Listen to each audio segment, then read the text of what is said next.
2월 4일 일용할 양식 메시지 시작합니다. 오늘 본문은 주어진 문제를 해결하지 못하는 제자들의 모습과 그 이유에 대한 예수님의 가르침으로 시작합니다. 예수님께서 변화산에 올라가 계셨던 사이에 문제는 발생했습니다. 제자들은 귀신 들려 간질로 고통받는 아들을 고쳐달라는 아버지 요청을 받았죠. 그런데 제자들은 귀신을 내쫓지 못하였고 변화산에서 내려온 예수님께서 직접 귀신을 내쫓으십니다. 이에 문제를 해결하지 못한 이유에 대해 제자들이 물었고 예수님께서는 제자들의 믿음의 문제를 지적하십니다. 제자들에게도 분명 예수님을 향한 믿음이 있었습니다. 하지만 이들의 문제는 예수님에 대한 바른 알매 기반하는 믿음이 아니었다는 것입니다.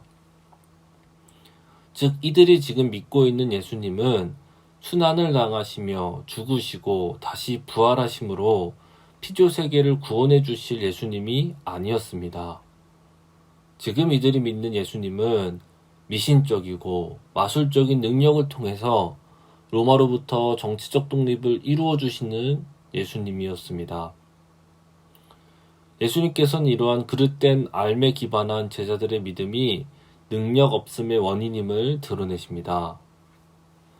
그렇습니다. 바른 알미 부재한 신앙에는 경건의 모양은 있으나 경건의 능력은 나타나지 않는 것이지요. 그렇기에 우리는 끊임없이 나를 구원하신 그리스도를 더 알기에 힘써야 합니다. 이 알은 하나님의 말씀을 내 마음에 품고 삶을 살아내는 그 자리에서 성령의 조명과 작용을 통해서 주어집니다. 이것은 단순한 지적인 알미 아닌 십자가에서 죽으시고 다시 사신 예수님을 전인격적으로 배우고 깨닫게 되는 알미입니다. 이러한 신앙에는 경건의 능력이 나타납니다. 생명이 주어지며 나의 삶과 가정, 이웃에 하나님의 나라가 회복되고 실현됩니다.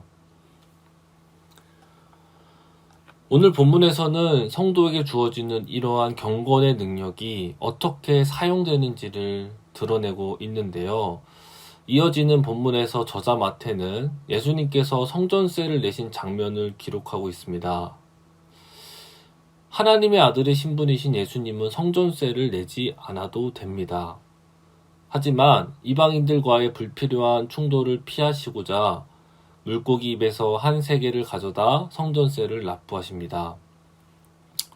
여기서 예수님의 성전세 납부는 단순히 세상의 권세에 굴복하거나 타협한 것이 아닙니다. 이것은 아직 복음을 알지 못하는 자들을 실족시키지 않기 위한 배려와 사랑의 실천이었습니다. 즉 예수님께서는 하나님의 아들로서 권리를 내세우며 저들을 굴복시키기 위해 가진 경건의 능력을 사용하신 것이 아니지요. 오히려 자신의 가진 권리를 포기하며 연약한 자들에게 맞추어 주시기 위해 가진 경건의 능력을 사용하셨습니다. 위에서 살폈듯이 성도의 경건에는 생명과 능력이 나타납니다. 이 주어지는 생명과 능력은 죽음이 지배하는 이 세상의 통제로부터 해방과 자유를 가져다 줍니다. 중요한 것은 성도는 주어진 생명과 능력을 나의 권리를 내세우고 나의 우월함을 증명하기 위해 사용해서는 안 된다는 것입니다. 반대입니다. 성도에게 주어진 생명과 능력은 나의 권리를 포기하기 위해 사용되어야 합니다.